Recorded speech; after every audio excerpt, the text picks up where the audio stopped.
Hey guys, ഇത് ബാംഗ്ലൂർ പാലസിൻ്റെ ഒരു വ്ളോഗാണ്.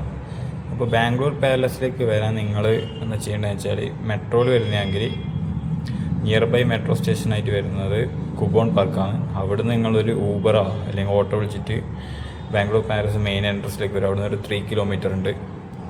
അപ്പോൾ ഇവിടെ എത്തിക്കഴിഞ്ഞാൽ നിങ്ങൾക്ക് ഇവിടുന്ന് എൻട്രി ടിക്കറ്റ് ഉണ്ട്. എൻട്രി ടിക്കറ്റ് അതിൻ്റെ റേറ്റ് വരുന്നത് 300 രൂപയാണ്. അപ്പോൾ നിങ്ങൾ എൻട്രി ടിക്കറ്റ് എടുത്ത് അകത്ത് കയറുക. അകത്ത് കയറിക്കുമ്പോൾ കയറുന്നിടയ്ക്ക് തന്നെ ഒരു ഓഡിയോ ടൂറിൻ്റെ ഫെസിലിറ്റി ഉണ്ട്.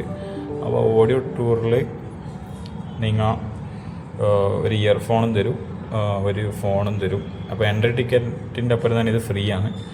അപ്പോൾ ഫോണും എടുത്തിട്ട് നിങ്ങൾ ഫോണിൽ കണക്റ്റ് ആക്കുക. എന്നിട്ട് ഓരോ സ്ഥലത്ത് പോകുന്നതിന് ഓരോ നമ്പർ ഉണ്ടാവും. അപ്പോൾ ഈ ഫോണിലെ നമ്പർ നിങ്ങൾ ക്ലിക്ക് ചെയ്ത് കഴിഞ്ഞാൽ അപ്പോൾ ഈ ഓരോ ഓഡിയോ കാര്യങ്ങൾ, ചരിത്രം ഓരോ കാര്യങ്ങൾ പറഞ്ഞുതരും.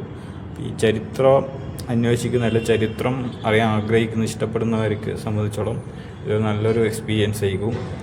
അപ്പോൾ ഈ ഓഡിയോ ടൂർ ഏകദേശം ഒരു 45 മിനിറ്റ് അല്ലെങ്കിൽ 1 മണിക്കൂറോളം നീണ്ടു നിൽക്കുന്നത്. അപ്പോൾ മൊത്തത്തിൽ നിങ്ങൾ 2 മണിക്കൂറോളം നിങ്ങൾക്ക് ഇതിൻ്റെ ഉള്ളിൽ സ്പെൻഡ് ചെയ്യാം.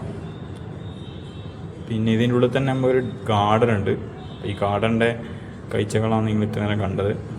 നല്ല അടിപൊളി ഗാർഡനാണ്. ഇവിടെ നല്ല ഫോട്ടോഗ്രാഫി സ്പോട്ടൊക്കെ കുറേ ഇഷ്ടം പോലെ ഉണ്ട്. പിന്നെ മെയിനായിട്ട് നോക്കണമെന്ന് വെച്ചാൽ ഫോട്ടോഗ്രാഫി അലൗഡല്ല. ഫോട്ടോഗ്രാഫി അകത്തെ അലൗഡല്ല, പുറത്തെ അലൗഡാണ്. അപ്പോൾ അകത്തുനിന്ന് ഫോട്ടോഗ്രാഫി എടുത്തു കഴിഞ്ഞാൽ പെനാൽറ്റി കിട്ടുന്നതായിരിക്കും.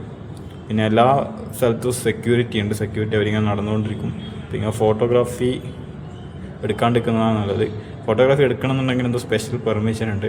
അത് നിങ്ങൾ ഇവിടുത്തെ ഓഫീസിൽ ചോദിച്ചു കഴിഞ്ഞാൽ മനസ്സിലാവുന്നതാണ്. കഴിയുന്നത് രാവിലെ ഒരു 10 മണിക്കൊക്കെ വിസിറ്റ് ചെയ്യാൻ നോക്കുക. അപ്പോൾ നിങ്ങൾക്ക് വെയിലും ഉള്ളതുകൊണ്ട് പുറത്തുനിന്നുള്ള ഫോട്ടോഗ്രാഫിയൊക്കെ എടുക്കാം. പിന്നെ ഇവിടെ വരുമ്പോൾ എന്ന് വെച്ചാൽ നമുക്ക് ചരിത്രപരമായിട്ടുള്ള ബാംഗ്ലൂരിൽ രാജാക്കന്മാരെ പറ്റിയും പാലസ് ഉണ്ടാക്കിയതിൻ്റെ ചരിത്രത്തെ പറ്റിയും പിന്നെ കുറേ മൃഗങ്ങളുടെ ഒറിജിനൽ തോലും ഒറിജിനൽ രൂപവുമൊക്കെ പാലസിൻ്റെ അകത്തുണ്ട്.